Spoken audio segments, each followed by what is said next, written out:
Hello प्यारे बच्चों, सभी को मेरी तरफ से हमेशा की तरह जय Shri Krishna, Radhe Radhe. Welcome to another episode of cheat sheet series on complex numbers. यानी आज हम आपको कॉम्प्लेक्स नंबर्स में क्या पढ़ना चाहिए, क्या नहीं पढ़ना चाहिए, क्या छोड़ सकते हैं, क्या पढ़ना जरूरी है, यह सब बताने वाले हैं। और अगर मैं जेई के पूरे मैथमेटिक्स के सिलेबस को देखूं तो complex numbers is the chapter which is कहना चाहिए बच्चों को which is the most difficult chapter for most of the students. यानी कि ये एक ऐसा चैप्टर है जो मैक्सिमम बच्चों को बहुत ज्यादा मुश्किल लगता है, क्योंकि इस चैप्टर में आप देखते हैं बहुत सारे कॉन्सेप्ट्स वेक्टर के, बहुत सारे कॉन्सेप्ट्स कोऑर्डिनेट ज्योमेट्री के, और खुद कॉम्प्लेक्स नंबर्स के कॉन्सेप्ट यूज होते हैं। इसलिए इस कारण से ये चैप्टर काफी मुश्किल बच्चों को लगता है, काफी मुश्किलात का सामना उन्हें करना पड़ता है, काफी दिक्कतें इस चैप्टर को पढ़ने में उन्हें आती हैं। तो यहां आज मैं आपकी समस्याओं का समाधान करूंगा। यहां मैं आपको बताऊंगा कि आप कौन कौन से टॉपिक्स आपको जरूर पढ़ने हैं, किन किन टॉपिक्स को आपको बहुत गहनता से, बहुत गहराई से पढ़ना है, जिनके ऊपर प्रॉब्लम्स एग्जाम में डेफिनेटली दिखेंगे ही दिखेंगे। शुरुआत करते हैं सबसे पहले एक कंपैरेटिव एनालिसिस के साथ जेईई मेंस 2023 और 2024 के सिलेबस की। तो यहां देखा जाए, ऊपर सिलेबस थोड़ा ज्यादा दिखाई दे रहा है, नीचे सिलेबस थोड़ा कम दिखाई दे रहा है। यानी जेईई मेंस की मेहरबानी यहां भी बरसी है। यहां भी कुछ टॉपिक्स को अब एक्सक्लूड कर दिया गया है। जैसे कि अगर मैं देखूं triangle inequality has been excluded from JEE mains. Triangle inequality is no more a part of JEE mains। और साथ साथ square root of a complex number को भी हटा दिया गया है। तो square root of a complex number ये तो खास मुश्किल नहीं है, ये तो हम अपने क्लास 11th में पढ़ते थे, डेफिनेटली एनसीईआरटी में भी ये पढ़ा होगा। लेकिन ट्रायंगल इनइक्वालिटी हटाना is a big relief for all of us. तो ट्रायंगल इनइक्वालिटी निकालने से काफी चीजें थोड़ी सरल हो गई, क्योंकि बहुत सारे प्रॉब्लम इससे बनते थे और जो ज्यादातर मुश्किल रहते थे थोड़े से, तो वो हटा दिया गया है। बाकी सब चीजें यथावत वैसी ही बनी हुई हैं, यानी कोई और ज्यादा चेंज नहीं है सिवाय इन दो टॉपिक्स के। अब पिछले 5 सालों में 2019 से लेकर 2023 तक जो जो प्रॉब्लम्स आए हैं, उन सब में किस टॉपिक से कितना % प्रॉब्लम्स आया है, यह देखते हैं इस पाई चार्ट में। इस पाई चार्ट में अगर आप देखेंगे तो आपको दिखाई देगा यहां पर प्रॉपर्टीज एंड कॉन्जुगेट मॉडुलस के ऊपर लगभग 1/4 ऑफ द प्रॉब्लम्स आए हुए हैं। डेफिनेशन बेस्ड प्रॉब्लम्स 10 आए हुए हैं, 10%। यानी कि अगर मैं इन दोनों को मिलाऊं तो लगभग, और properties of amplitude, in 3 topics को मिलाऊं तो 35 और 8 43% प्रॉब्लम्स आपको यहां से देखने को मिलते हैं इन तीनों से। ठीक है। फिर कॉम्प्लेक्स नंबर की ज्योमेट्री, कॉम्प्लेक्स नंबर्स की ज्योमेट्री में बेसिकली आप ये ना समझे equation of line, equation of circle, उससे यहां मतलब नहीं है। यहां ज्यादातर उससे जहां पर मॉड्यूलस की बात की जाए, जैसे आपको कहा जाए modulus of z minus one is equal to modulus of z plus 1, और आपसे कहा जाए then z lies on option A real axis, option B imaginary axis, option C on the line y equal to x, option D on the line y equal to -x। तो यहां पर आपको मालूम होना चाहिए मॉड्यूलस से दूरी मिलती है, तो ये z और 1,0 के बीच की दूरी है, और z और -1,0 के बीच की दूरी है, और ये दोनों पॉइंट से दूरी बराबर है। तो ऑब्वियस सी बात है, यहां ज्योमेट्रिकल फैक्ट यूज हो गया कि z का जो लोकस होगा, क्योंकि वह दोनों से बराबर दूरी पर मूव कर रहा है, यह पॉइंट है -1,0 और यह वाला पॉइंट है 1,0, तो दोनों से दूरियां बराबर हैं, तो डेफिनेटली जो z होगा वो आपकी इस इमेजिनरी एक्सिस पर लाई करेगा, क्योंकि दोनों के परपेंडिकुलर बाइसेक्टर पर z मूव करता है। अगर z का डिस्टेंस 2 फिक्स पॉइंट से बराबर है तो it will move on the perpendicular bisector of the line segment joining the 2 points, therefore it is bound to move on the imaginary axis. इस तरह के प्रॉब्लम्स जो हैं वो आपको देखने को मिल सकते हैं, जैसे लोकस के प्रॉब्लम्स हो गए, जहां पर आप z को x प्लस आइटा y रखकर सॉल्व कर लेते हैं। उस तरह के प्रॉब्लम्स यहां ज्योमेट्री में बात की गई है। नो डाउट इसमें सर्कल, स्ट्रेट लाइन की इक्वेशंस भी शामिल हैं, जो कि बहुत मिनिमल चंक है इस परसेंटेज का। यानी आप बिल्कुल भी मत घबराएं, आप ये ना सोचिए कि कॉम्प्लेक्स नंबर में स्ट्रेट लाइन की इक्वेशन, सर्कल की इक्वेशन, इससे बहुत सारे प्रॉब्लम्स आते हैं। नहीं, इनसे प्रॉब्लम्स कम आते हैं। ज्योमेट्री में ज्यादातर प्रॉब्लम्स लोकस से आते हैं, जहां पर z is equal to x plus iota y रखकर काम चल जाता है, या फिर इस तरह के प्रॉब्लम्स जहां पर आपको थोड़ा बहुत ये मालूम हो कि मॉड z का ज्योमेट्रिकल मीनिंग क्या होता है, mod of z minus z not का ज्योमेट्रिकल मीनिंग क्या होता है। अगर आपको ये सब चीजें मालूम है तो उसके ऊपर भी आपको मैक्सिमम प्रॉब्लम इस सेक्शन में देखने को मिलेंगे। फिर रोटेशन ऑफ कॉम्प्लेक्स नंबर, इससे 2% प्रॉब्लम्स आए हैं।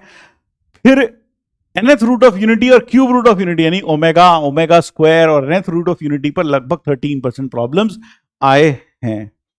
तो अब यहां पर हटा तो कुछ खास नहीं है, सब कुछ यथावत बना हुआ है।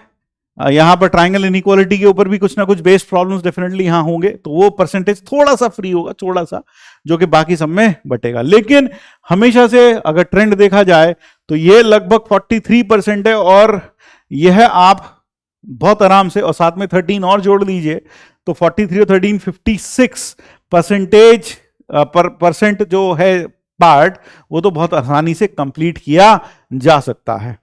ठीक है ना, तो कम से कम ये पार्ट तो बहुत आराम से किया जा सकता है। तो क्या पढ़ना चाहिए? सबसे पहले definition of purely real, purely imaginary, और दूसरे बेसिक्स कि कोई कॉम्प्लेक्स नंबर कब प्योरली रियल होता है, जब उसका इमेजिनरी पार्ट 0 हो जाए। कब प्योरली इमेजिनरी होता है, जब उसका इमेजिनरी, प्योरली रियल कब होता है, जब उसका इमेजिनरी पार्ट 0 हो जाए, है ना। और प्योरली इमेजिनरी कब होगा, जो उसका रियल पार्ट 0 हो जाएगा। तो इस तरह की चीजें जो हैं, बेसिक्स जो हैं, वो बिल्कुल बहुत अच्छे से आपको मालूम होने चाहिए। जेईई मेंस 2023 में इस फैक्ट के ऊपर बेस्ड बहुत सारे प्रॉब्लम्स, बहुत सारे तो नहीं, मैं कहूंगा हर शिफ्ट में लगभग एक प्रॉब्लम, या फिर मैक्सिमम शिफ्ट्स में एक प्रॉब्लम तो देखने को इन्हीं टॉपिक से मिला है 2023 में।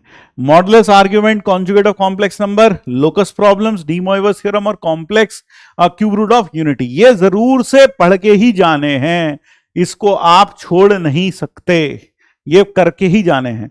फिर रोटेशन ऑफ कॉम्प्लेक्स नंबर अगर आपको समय मिले, और nth रूट ऑफ यूनिटी, ये जरूर पढ़ के जाएं अगर समय परमिट करता है तो। जो छोड़ सकते हैं, equation of straight line circle in complex numbers, z bar plus alpha bar z plus alpha z bar plus b is equal to 0, equation of circle. Equation of line, alpha bar z plus alpha z bar plus b equal to 0, equation of straight line. यह चाहें तो ये equations अभी के लिए आप छोड़ सकते हैं, क्योंकि इनसे बहुत ही मिनिस्क्यूल प्रॉब्लम्स आते हैं, बहुत कम प्रॉब्लम आते हैं, यानी वहां ऐसा प्रॉब्लम आपको देखने को मिले इसकी संभावना कम ही रहेगी। तो इसलिए अगर आप चाहें तो ये टॉपिक छोड़ सकते हैं। ट्रायंगल इनइक्वालिटी, स्क्वायर रूट तो हट ही चुका है सिलेबस से।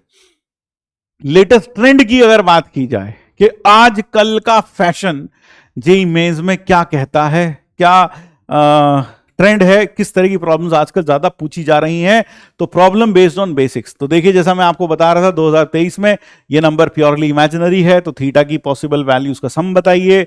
ये नंबर प्योरली इमेजिनरी है, फिर से यहां पर आपको बताना है इसकी वैल्यू क्या हो सकती है, क्या होगी, वह बताना था।